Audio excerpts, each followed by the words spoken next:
abuso sexual ontem. O aplicado aluno Fefito fez a lição de casa direitinho, assistiu ao documentário Living Neverland, né? E a produção traz, para quem não tomou conhecimento desse documentário, a produção traz denúncias contra Michael Jackson. E provocou uma onda de repúdio que se espalhou pelo mundo, vetos contra o cantor. Falei aqui no início, na abertura, as rádios deixaram de tocar as músicas, a estátua, não sei se já foi, mas parece que vai ser retirada do Museu de Cera. Eu acho que tem uma estátua dele na Inglaterra, né, Pepito? E você assistiu e, pelo que você estava contando pra gente aqui, as mensagens são aterradoras, né, cara? São impressionantes, né? Aterrorizantes. Olha, aterrorizantes, porque ninguém tá preparado para o nível de detalhismo contado pelo James Safechuck e pelo Wade Robson nesse documentário que tem 4 horas. Mas assim, as 2 primeiras horas desse documentário passam rápido, como se fossem 15 minutos, de tão vidrado que você fica na narrativa. Ele nem precisa de grandes contextualizações históricas, porque o depoimento em primeira pessoa dessas 2 vítimas de abuso, ele é absolutamente chocante. É importante dizer que a gente só ouve os 2 que acusam o Michael. O Michael Jackson já está morto, claramente não pode se defender.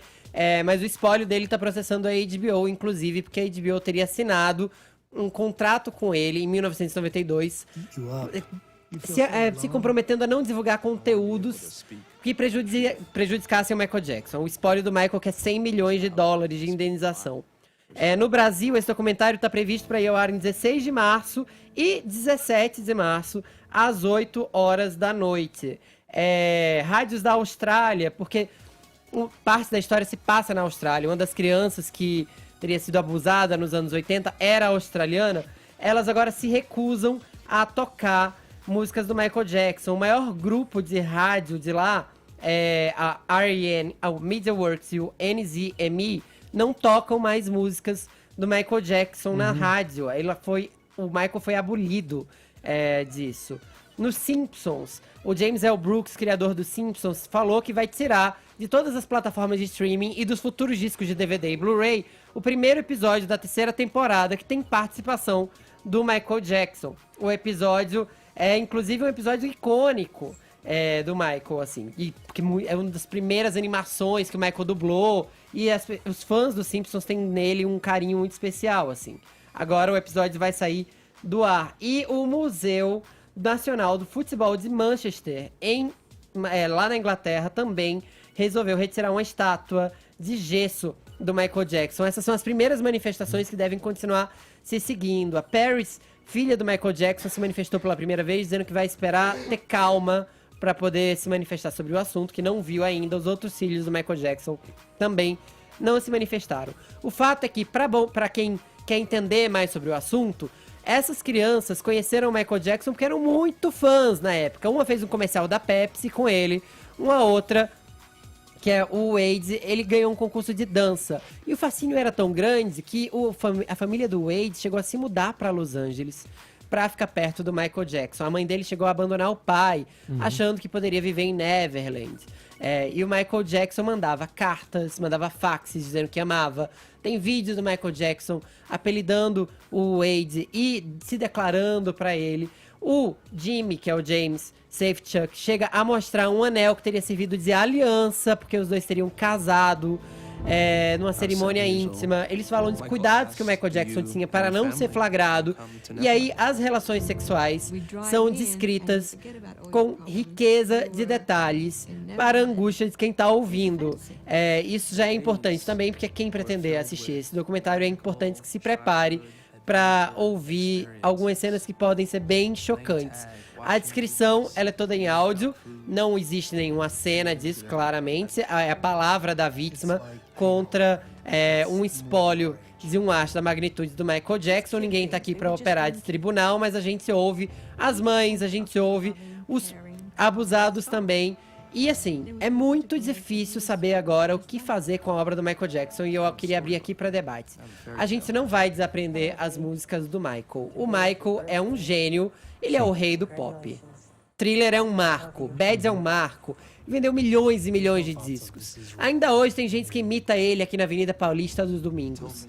A gente para de ouvir Michael Jackson agora, o que a gente faz com a obra de um gênio que tá sob o escrutínio público agora, tá sofrendo acusações tão graves quanto essas. Ô, Alguém Fefi, tem opinião? Fora a questão da obra em si, essa discussão embute uma outra recorrente aqui no Morning, que é aquela tal da separação entre a pessoa física e jurídica dos artistas. Exatamente. Porque talento não é sinônimo de caráter. Hitler podia ser um bom pintor na visão de algumas pessoas, por exemplo. O problema é que o cara tá morto, né? E não tá aqui pra se Tem como defender. se defender também. E o que aconteceu no tribunal, a gente não sabe exatamente o que foi, envolve menores, é segredo de justiça, então a gente só sabe a versão de uma das partes. Agora, é muito detalhamento, né? É muito detalhamento. O modus operandi é parecido em todos os casos. E eu acho que é natural que as pessoas fiquem Deduzam que um algo pouco pode ter assustadas. acontecido. Sim, porque o Michael Jackson, gente, ele tinha um comportamento estranho, não podemos dizer, né? Ele era um cara excêntrico, peculiar, né? Ele despertava já uma curiosidade geral a respeito, enfim, todo um das coisas que ele mistério ali, fazia. Agora, chega o testemunho, corroborado com família, com detalhamento de coisas. É assustador. A gente Agora, também o cara tem que- era um gênio da música. É que nem o Woody Allen, gente. Tudo bem. O Woody Allen foi um cara que foi lá na justiça, inocentaram o cara, mas até hoje a filha fala, chora na televisão e jura e você não acredita. Sei lá, é uma coisa confusa. E os filmes do Woody Quem Allen são pode fenomenais. saber a real de um abuso, se não o abusador e o abusado, né? Porque ninguém abusa ninguém na frente de todo mundo. Exatamente. É uma coisa que acontece entre quatro paredes. É Caso muito se delicado. confirme aquele episódio do Cristiano Ronaldo, por exemplo, ele não vai deixar de ser o astro que ele foi no futebol. Não vai acabar. É importante dizer que ninguém aqui tá passando pano pra abuso, não é, Vini? É porque a gente tá querendo dizer que há uma clara separação entre a vida íntima e uma carreira bem sucedida e repleta de fãs desses artistas. No caso do Michael Jackson, fiquei muito me perguntando, e obviamente eu não tô aqui pra culpar a família de ninguém, mas como ninguém percebia que os indícios eram tão claros, porque as mães chegam a dizer que o Michael pedia pra que as crianças dormissem no quarto com ele e eles deixavam. Os pais deixavam. Você falou, Fefito, aqui de um episódio de um garoto para quem ele mandou um beijo, ele tinha um apelido. Little Boy. Então, essa história é emblemática, né? Que denota já alguma postura desviada. Pois vamos é, dizer assim. as mães dizem que o Michael passava 6 horas no telefone, ligava pra casa deles, passava 6 horas no telefone com os filhos delas, inundava eles de fax, inclusive comprou máquina de fax pra poder escrever. No caso desse Little Boy, ele gravou um vídeo de aniversário dizendo: Little Boy, feliz aniversário, passe com seus pais, mas eu te amo muito. Uma das mães chega a dizer que ele pediu pra ficar com o filho dela por 1 ano e brigou com o Michael nessa época, porque o que acontece é que também tinha uma coisa: o Michael trocava de companhia do favorito dele, que é como se chamavam, a cada ano. Porque crianças crescem também, né? Então as crianças deixavam de ser favoritas e acabavam sofrendo um outro abuso emocional ali. Estavam muito apegadas a alguém que depois já não estava mais ligando pra ela. Ô, Fefito, e é curioso, se todas as rádios tiverem de suprimir as músicas de artistas em cuja biografia há máculas de toda sorte, vão restar o Padre Fábio de Melo e mais meia dúzia de artistas tocando. Né? Eu sei porque o Padre Fábio de Melo teve uma vida antes do seminário. É capaz de alguém achar alguma coisa. Então vamos Brincadeira, deixar só piada, outra tá, meia gente? dúzia. Ô, Arcon, na linha do que você está falando, eu também concordo. Acho que a obra é maior que o artista, e a separação aí, vamos dizer assim, de pessoa jurídica e pessoa física muitas vezes a melhor forma de lidar com esses dilemas morais, né? O fato é que a verdade, por vezes, ela incomoda, ela ofende, só que não se muda a realidade para atender às nossas expectativas, à nossa sensibilidade. É aquele velho dilema do correto, que é o que a gente tem que buscar, ao invés, por exemplo, do politicamente correto, ou seja, ter medo de ofender a memória de um grande artista, que a verdade prevaleça. Agora tem importante dizer só mais uma coisa, desculpa. A gente sabe que o Michael foi vítima de muita chantagem, de muito abuso, de muita gente tirando vantagem em cima dele. Então, assim, obviamente essas histórias são chocantes e estão narradas em riqueza de detalhes, mas até que se julgue e se prove, também é importante dar o benefício da dúvida. Eu, pessoalmente, estou chocado com todas essas histórias e acredito nas vítimas. Mas é importante também saber que as pessoas têm direito à defesa.